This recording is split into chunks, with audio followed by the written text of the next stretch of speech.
CTV News at 5 with Hudson Mack. The Auditor General says British Columbia's carbon offset program is a failure and a sham.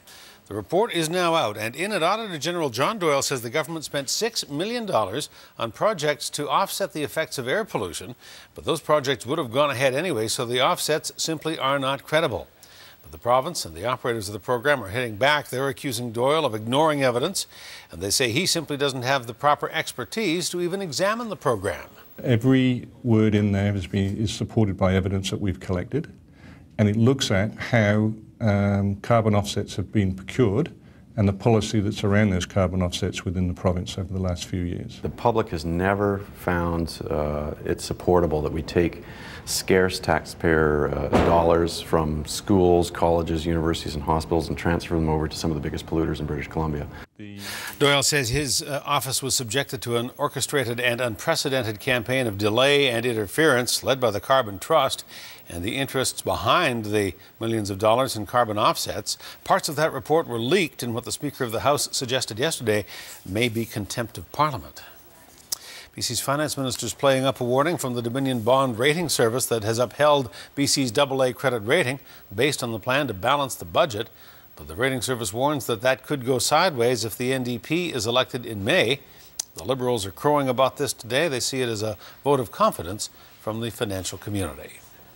Potential changes to the way the province runs its skills training program has an association of contractors and businesses worried. The emphasis on skills training is a major issue in the upcoming provincial election. The Independent Contractors and Businesses Association of BC says if the NDP does win the election, there will be significant changes to the province's skills training programs. And it argues that the changes are not good. The association says there'll be a cap on how many people can train and says that means that contractors will not get the multi-skilled training for efficient work, which helps to keep costs low. Look, everybody's complaining about the high cost of housing, for example. Well, housing are driven by construction cost in part and land cost and other things. But if you drive up any of those components, and this system that he's going to propose will drive up construction costs because he'll make it less efficient and restrict the number of people that get in, so young people won't have a chance to get in, I think costs will have to go up. The association argues that with skill shortages across the province, skills training should be kept open. Close to 2,000 seniors in the Capital Region are in limbo, waiting to learn the future of their health care. Contract talks between the physicians and the Vancouver Island Health Authority came to a stalemate, and as we showed you earlier this week, the seniors are worried about their health care, and today they took to the streets. Many of them were outside the centre on Hillside Avenue in Victoria today, rallying for their doctors to stay, but it may be too late. 4 doctors who operate at the Health Point Care Centre have resigned, effective the end of May. They're refusing to pay more overhead or see more patients, and VHA is refusing to foot the bill. The physicians have worked with hundreds of seniors and understand their chronic and complex care conditions, and their sudden departure is spreading fear amongst the large group that relies on them. It's really important to have a family doctor who knows my case, as I have an ongoing chronic condition. The new people are not going to come in knowing us, so they'll all be dealing with patients they've never seen before. And we will be dealing with doctors we've never seen before. And that makes life a little uncertain and rather frightening for some of us. VHA is assuring the seniors that it will not close the centre and it will hire new doctors. There are nurses and a nurse practitioner there now, and VHA says fill-in doctors are on the way. The seniors are hoping that the decision can be reversed and says it hopes that VHA takes the lead. A homeowner on Vancouver Island's west coast has shot and killed a wolf that was acting aggressively towards his dog. Conservation officers say the wolf cornered the man's dog in the backyard of his home in Ucluelet. Happened about 5 o'clock last night. The homeowner says there were 2 of them. One of the wolves got about 15 meters from his back porch, cornering his dog, so he grabbed his shotgun and took aim. Officers say the same wolf killed a dog in the same neighborhood Friday night. They suspect the wolf had an injury that was preventing it to hunt.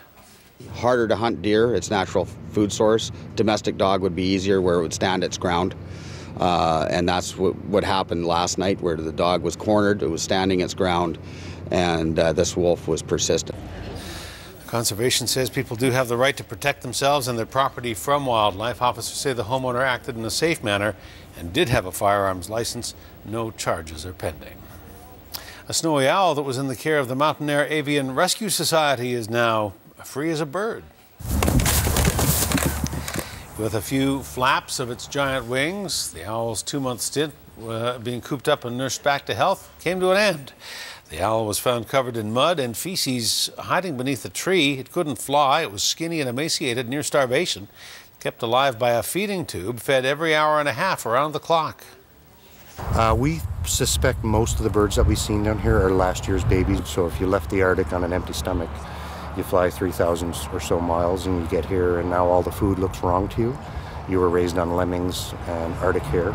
So then you got to try to find what you can eat, and you're already weak and in a strange land. So very hard on them when they travel this far. This is the last of the snowy owls to be released from the Rescue Society this season.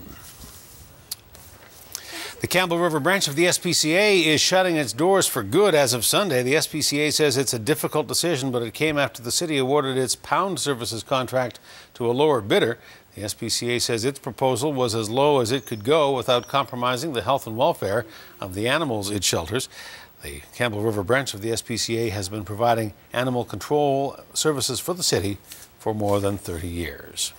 A Toronto man who was deemed mentally fit to stand trial for murder has now been found not criminally responsible for the death of a Toronto police officer.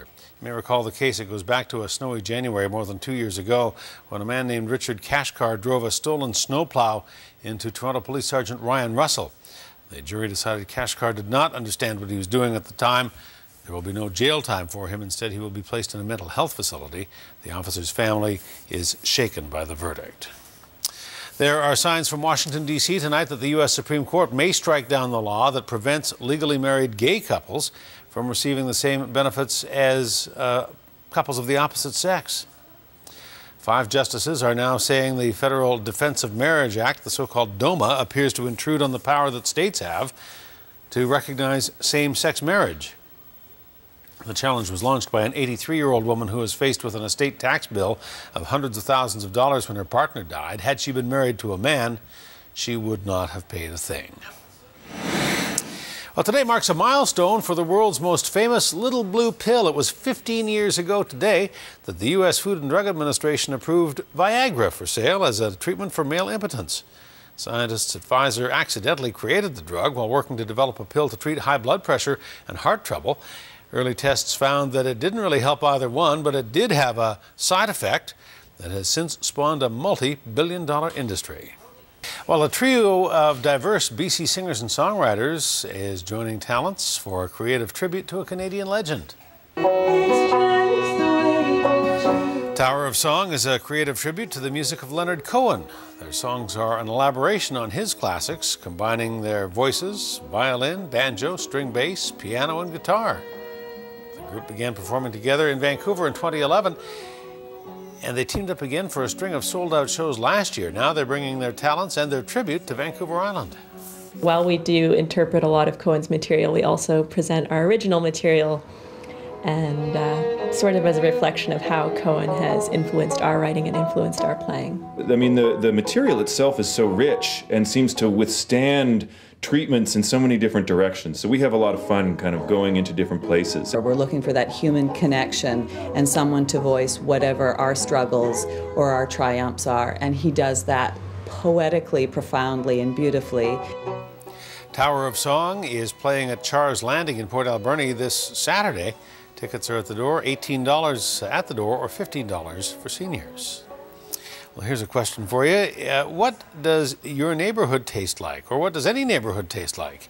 It's the question of Victoria Development asked its community today ahead of its expansion around the historic Roundhouse. The holding company, Focus Equities, owns the National Historic Site and 20 acres of land that surrounds it in Vic West. Bayview Developments is building on the land and wants to engage the neighborhood through food. We can talk about specifics in regards to how tall a building is or where a building's located, but I think it really comes down to how does the neighborhood feel. And I think the principles really start to speak to things like livability, walkability, animation, and things that, you know, on an everyday level people will be part of and enjoy, and I think that's what really makes a neighborhood. A tower on the Bayview site is now under construction, and so is development of a seniors residence on site. Development of the roundhouse will be ongoing over the next year and a half. An update now on a story we first brought you last night about a porpoise rescued off the rocks in North Saanich. A long night for the marine mammal, but it looks like he may swim out of the other side of the ordeal. He's being called Levi. He cannot swim on his own, so he's being supported in a specially designed sling that helps him stay afloat. He's been receiving round-the-clock care since arriving last night at the Vancouver Aquarium. Levi was rescued from the Saanich Inlet after getting stranded on some rocks. Aquarium staff say they are now working to stabilize the porpoise to try to get him to swim on his own again, with the goal of getting him safely back into the wild. He's very weak, some evidence of muscle damage on some of his preliminary blood work, not surprising. He does have a lot of really good weight on him. That makes me think that whatever happened to him had to happen very quickly. He wasn't sick for a long period of time. That brings into play things like trauma, human-related activities, more so than a long-standing disease like a fungal infection or cancer or something that would take time for him to be sick. He's kind of where they always are at this stage of the game.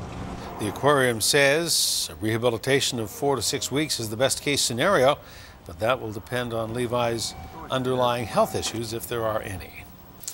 The streets of the Harbour City were filled with red surge today as RCMP officers from up and down Vancouver Island paid tribute to a fallen comrade. The sun was shining in downtown Nanaimo today on what RCMP say was a rising star in their force. Constable Willie Tung Chu was found dead in his home last week. He died unexpectedly of an aneurysm. Willie Chu, very conscientious, intelligent, bright individual, sincerely impressed me with his ability to study, know his police work, never gave up, always sort of trying to find a better way. It does give us some great peace that he passed away peacefully. However, a significant loss to policing within this country. Willie Chu was 27 years old. He had been on the RCMP for just 13 months. Well, for the 23rd straight year, the popular BRANDT Festival is taking flight in Parksville. Every year at about this time, bird watchers from all over Canada and the U.S. flock to the Oceanside area to catch a glimpse of the rare BRANDT. The birds are migrating right now from Mexico to Alaska. They stop along the beaches in Parksville to feast on herring. And this year, there's a new bird in town. This is Miss Lucy, the BRANDT goosey, landing to make sure that there's plenty of entertainment for everyone. Oh, the BRANDT Wildlife Festival is a big celebration to honor all of the natural phenomena that happen here at this time of year. It's just a huge event, and people come from all over the world to celebrate this natural happening. Lucy will be attending events all over the Oceanside area. The festival runs until April 21st.